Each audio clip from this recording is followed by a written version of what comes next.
បាទសួស្តីបងប្អូនអ្នកគ្នាបងប្អូនដែលត្រូវការរថយន្ត Kia SUV បងប្អូនណាហើយនេះខ្ញុំមកបង្ហាញបងប្អូនរបស់គ្នាទៅដល់2 model បាទតម្លៃ Kia Seltos នេះតម្លៃ 30,000 ស្ដើងបាទហើយ Kia Sonet នេះគឺតម្លៃត្រឹមតែ 20,000 ជាងទេអញ្ចឹងបងប្អូនដែលត្រូវការប្រភេទឡានសាំងបងប្អូនណាអាចមកមើល2 model នេះបានស្អាតដូចគ្នាបងប្អូនណាហើយតម្លៃល្អ option ខ្ពស់បាទអញ្ចឹងប្រភេទ2នេះគឺ option full option ដូចគ្នាបងប្អូនណាអញ្ចឹងបងប្អូនដែលចង់បានរៀងធំតិចអាចមើល Seltos អានេះ Sonet បាទអញ្ចឹងទំហំខុសគ្នាតិចតួចទេអញ្ចឹងតម្លៃ Seltos 33,000 Kia Sonet តម្លៃ 26,500 អាចចុះឲ្យបងប្អូនបានទៀតណាអញ្ចឹងតម្លៃល្អមែនទែនហើយ option ទីខ្ញុំបង្ហាញផ្នែកខាងក្នុងតែខយខ្លះអញ្ចឹង Kia Sonet អ្វីដែលមានគឺមានដូចជាកៅអីអូតូពូកត្រជាក់បាទកៅអីអូតូពូកត្រជាក់បងប្អូនបាទកៅអីអូតូពូកត្រជាក់បើកដបូ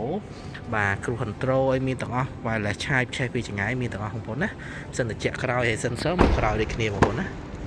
សម្រាប់ sensor គឺមុខក្រោយបងប្អូនបាទហើយនេះបើកដបូបាទអញ្ចឹងបងប្អូនបាទមានតម្រូវការប្រភេទ Kia បាទ Sonet នេះអាចមើលផ្ទាល់បានស្អាតដែរខាងក្រោយគេភ្លើងឆ្លុយជាប់តែម្ដងមាន sensor មុខក្រោយបងប្អូនហើយទំហំខុសគ្នាធំដែរអញ្ចឹង Kia Seltos គឺវាធំជាងហើយបានដបូខ្មៅអញ្ចឹងបងប្អូនយក Kia Sonet ពណ៌សក៏មានដបូខ្មៅចឹងដែរបាទនេះផ្នែកខាងក្រោយរបស់ Kia Seltos បងប្អូនបាទអញ្ចឹងផ្នែកខាងក្រោយបងប្អូនឃើញផ្នែកខាងក្រោយគឺមើលភាពស្អាតមែនតើបងប្អូនណាបាទឡាយភ្លឺតិចទៅបាទអានេះដបូផ្នែកខាងលើបាទបើប្រភេទបានណារមីសាន់រូបចឹងវាភ្លឺ